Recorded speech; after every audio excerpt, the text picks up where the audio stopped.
రంగారెడ్డి జిల్లా Ibrahimpatnam municipal chairman vice chairman ఎన్నికలపై stay ఎత్తివేసింది హైకోర్టు.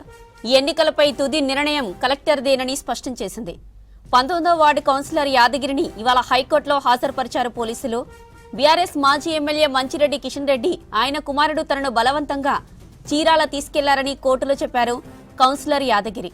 బౌన్సర్ల పర్యవేక్షణలో తనను ఉంచారని వాంగ్మూలం ఇచ్చారు.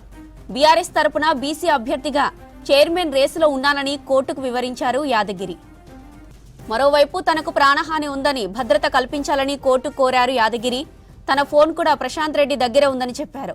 అయితే చైర్మన్ ఎన్నిక విషయంలోనే యాదగిరి మాట మారుస్తున్నారని కోర్టుకు తెలిపారు మాజీ ఎమ్మెల్యే కిషన్ రెడ్డి తరపు న్యాయవాది. బీఆర్ఎస్ నుంచి చైర్మన్ అభ్యర్థిగా వేరే వ్యక్తి పేరు ప్రతిపాదించిన తర్వాతనే యాదగిరి మాట మారుస్తున్నారని కోర్టుకు తెలిపారు మంచిరెడ్డి తరపు లాయర్. ఇక బీఆర్ఎస్ తరపున చైర్మన్ అభ్యర్థికి ఇప్పటికే 15 మంది అభ్యర్థుల మద్దతు ఉందని వివరించారు.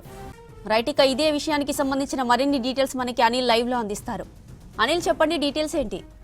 జ్యోతి, ఇబ్రహీంపట్నం 19వ వార్డు ఇబ్రహీంపట్నం మున్సిపల్ 19వ వార్డు కౌన్సిలర్ ఆకల యాదగిరికి సంబంధించి అతను కిడ్నాప్ అయ్యాడంటూ, అతను కనిపించడం లేదంటూ కూడా తన కుమారుడు నిన్న ఏబిఎస్ కార్పస్ పిటిషన్ దాఖలు చేశారు కోర్టులో. సో దానికి సంబంధించి కూడా కోర్టు నిన్న జరిగేటువంటి చైర్మన్ వైస్ చైర్మన్ పైన స్టే విధించింది నిన్న. సో ఎవరైతే ఆకల యాదగిరి కుమారుడు ఇచ్చినటువంటి పిటిషన్ని ఈరోజు ఖచ్చితంగా ఉదయం 10:30 గంటల ప్రాంతంలో హైకోర్టుకు అతన్ని ప్రొడ్యూస్ చేయాలంటూ కూడా పోలీసులకు ఆదేశించడం జరిగింది. సో దీంతో ఈరోజు ఆకుల యాదగిరిని పోలీసులు హైకోర్టులో ప్రొడ్యూస్ చేయడం జరిగింది. ఆకుల యాదగిరి స్పష్టంగా కోర్టుకు తెలియజేశారు. ఏం తెలియజేశారంటే, ఇబ్రహీంపట్నం చెందినటువంటి బీఆర్ఎస్ నాయకుడు మంచిరెడ్డి కిషన్ రెడ్డి ఆయన కుమారుడు నన్ను బలవంతంగా ఆంధ్రప్రదేశ్ రాష్ట్రంలోని చీరాలకు తీసుకెళ్లారు. అక్కడ బౌన్సర్ల పర్యవేక్షణలో నన్ను ఉంచారు. నాకు ఫోన్ ఇవ్వలేదు, నా ఫోన్ లాక్కున్నారు, నాకు అనారోగ్య సమస్యలు ఉన్నాయి, నేను ట్యాబ్లెట్స్ వేసుకుందామన్నా కూడా సమయం ఇవ్వలేదు, మా ఫ్యామిలీ మెంబర్స్ను కలవలు ఇవ్వలేదు అంటూ కూడా